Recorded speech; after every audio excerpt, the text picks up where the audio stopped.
Assalamualaikum warahmatullahi wabarakatuh. Kembali lagi dengan saya, Tommy Reza, di media pembelajaran interaktif matematika. Oke, pada video kali ini saya akan membahas tentang materi relasi dan fungsi, lanjutan dari video yang kemarin. Di sini, materi relasi dan fungsi kita akan bahas tentang jenis-jenis fungsi. Nah, dan juga kita akan membahas tentang bagaimana cara menentukan nilai fungsi atau bayangan itu. Serta kita juga menentukan daerah asal jika diketahui daerah hasil fungsi dan juga rumus fungsinya. Serta juga kita akan menentukan rumus fungsinya. Nah, bagaimana pembahasan dari video ini? Mari kita simak video berikut ini. Oke. Kita masuk ke materinya.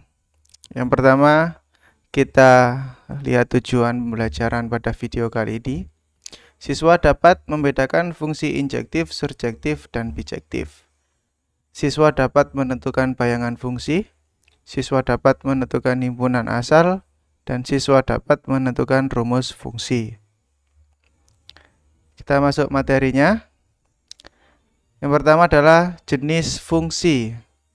Jenis fungsi yang pertama, fungsi injektif atau into. Fungsi injektif ini adalah fungsi yang setiap anggota kodomainnya mempunyai tepat satu pasangan dengan anggota domain. Nah, ini contohnya fungsi injektif. Dan yang ini bukan injektif, karena ada anggota kodomain yang mempunyai pasangan ganda. B3 ini punya pasangan A2 dan A3. Kemudian di bawahnya juga fungsi injektif, ini fungsi injektif dan yang ini bukan. Karena P di sini mempunyai dua anggota. Nah, jadi kalau fungsi injektif itu harus tepat satu pasangan.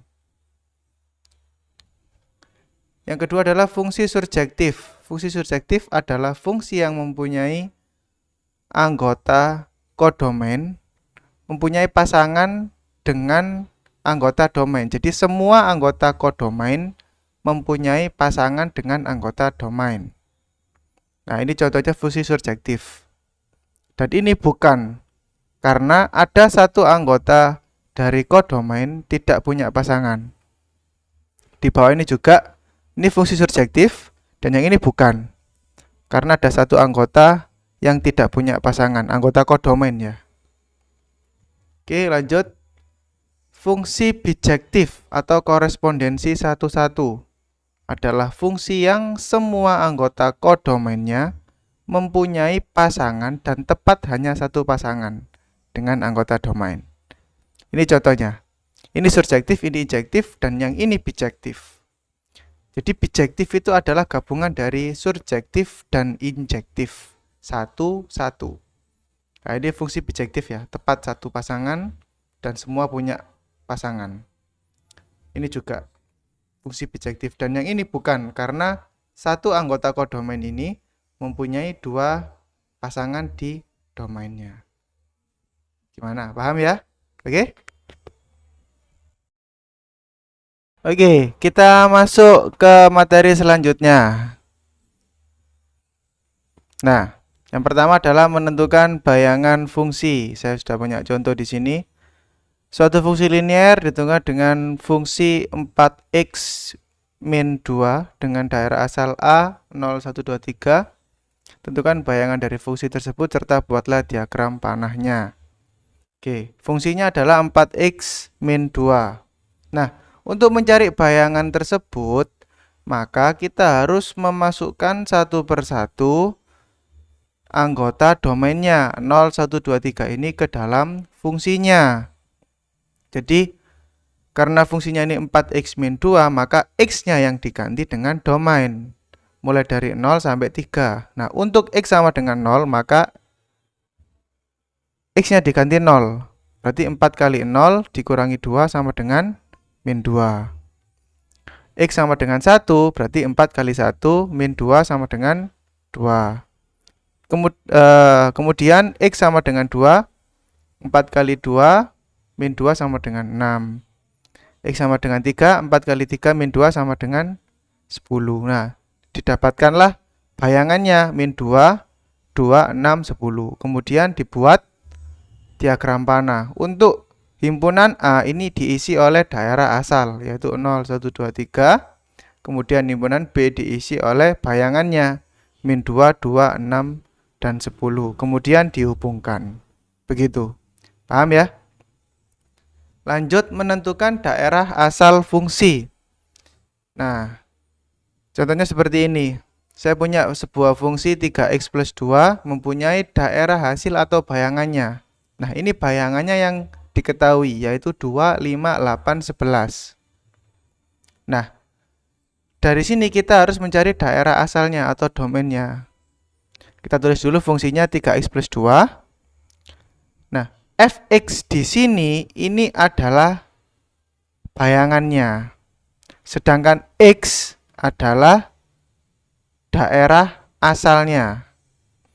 Maka fx ini kita harus ganti dengan anggota dari bayangannya tadi, himpunan B.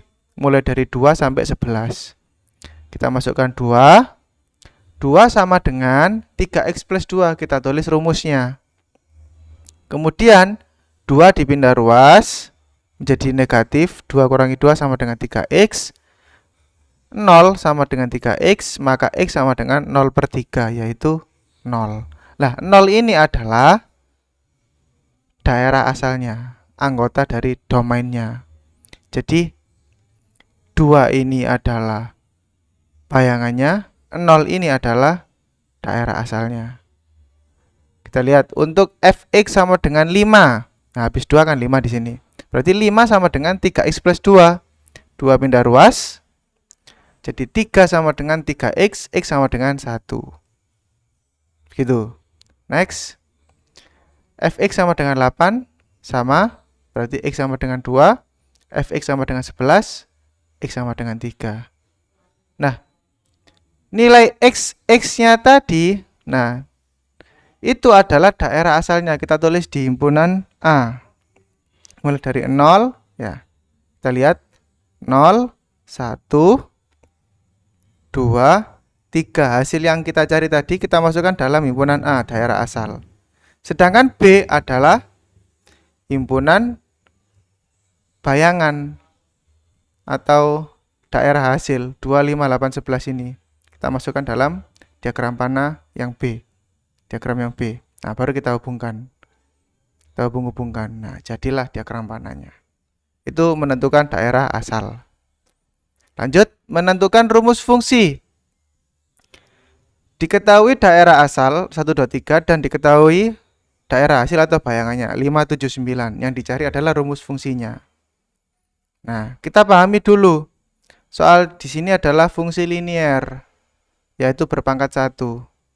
Fungsi linier dapat dirumuskan menjadi fx sama dengan ax plus b. Ya, fx-nya adalah daerah hasil, x-nya adalah daerah asal. Ya, daerah hasil itu himpunan B, daerah asal itu himpunan A. Langkah pertama kita buat diagram panah terlebih dahulu. Kita pasang-pasangkan dulu. Jadi himpunan pasangan berurutan ya. 1, 5, 2, 7, 3, 9. Lalu kita ambil dua pasangan terserah. Kalau saya ambilnya 1, 5 dan 2, 7. Langkah ketiga, masukkan ke dalam rumus fungsi fx sama dengan ax plus b. Ingat, fx tadi adalah himpunan B atau bayangannya. Jadi yang di sini ya. Nah, ini saya ganti 5 fx-nya. 5 sama dengan rumusnya ax plus b, x-nya diganti dengan 1 karena 5 pasangannya 1. A kali 1 plus B. A kali 1 kan A. Berarti 5 sama dengan A plus B. Dan ini pasangan yang kedua. Fx-nya saya ganti 7 sama dengan A dikali 2. Karena 7 pasangannya 2. Plus B. 2 kali A, 2A. Jadi 7 sama dengan 2A plus B. Nah, kita dapat dua persamaan. 5 sama dengan A plus B. Dan 7 sama dengan 2A plus B. Baru kita kurangi atau eliminasi di sini. Nah, ini dikurangi. 5 kurangi 7 min 2. A kurangi 2A, min A. B dikurangi B, habis. Negatif dengan negatif hilang, berarti A sama dengan 2. Ini dikurangi secara bersusun ya. Setelah kita mendapatkan nilai A, maka kita substitusikan kebersamaan 5 sama dengan A plus B. Atau boleh kalian substitusikan ke 7 sama dengan 2A plus B. Nggak apa-apa juga. Sama saja. Saya pilihnya yang lebih mudah. 5 sama dengan A plus B. Kita substitusikan nilai A sama dengan 2 ini ke persamaan ini. Jadinya 5 sama dengan A-nya diganti 2 plus B. 2-nya pindah ruas, jadinya 3 sama dengan B. Jadi nilai B sama dengan 3. Setelah kita mendapatkan nilai A sama dengan 2 dan B sama dengan 3, kita masukkan ke dalam rumus fungsinya. AX plus B, A-nya diganti 2, B-nya diganti 3. Jadi rumusnya adalah 2X plus 3. Itu rumus fungsinya. Udah kan? Oke? Oke. Setelah kita bahas dari materi yang tadi, kita lihat menu di kuis ini ya. Kita sambil latihan. Coba. Suatu fungsi dirumuskan Gx sama dengan min 4x plus 3. Tentukan nilai dari G min 2. Coba, bagaimana kalian mengerjakannya? Kira-kira jawabannya yang mana? 15, 11, atau 10? 15. Coba ya. Kita klik 15. Nah, berarti jawabannya belum beruntung. Coba dihitung lagi.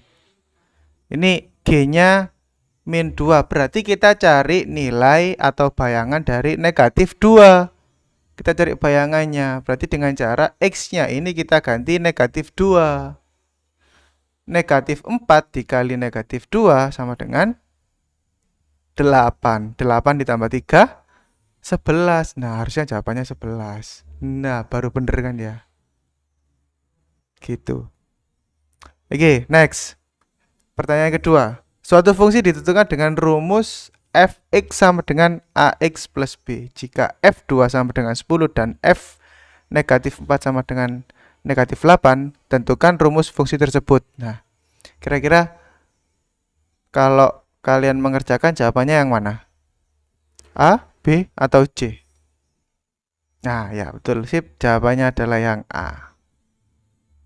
Nah, bagaimana caranya? Silakan dioret-oret sendiri ya. Itu untuk kuisnya. Nah, silakan kalian kerjakan tugasnya. Di sini saya sudah beri tugas untuk latihan. Silakan kalian pelajari. Jika kalian ada yang masih bingung penjelasannya, silakan kalian diskusikan di kolom komentar. Untuk PowerPoint-nya saya akan berikan linknya di video untuk bisa kalian download untuk kalian buat belajar ya. Ini adalah tugasnya, ada 4 soal. Gampang-gampang kok. Kalian pasti bisa. Oke? Oke, pembahasannya sudah selesai. Semoga video kali ini bermanfaat untuk kalian buat belajar selama proses pembelajaran daring ini. Tetap semangat, jaga kesehatan. Saya akhiri. Assalamualaikum warahmatullahi wabarakatuh.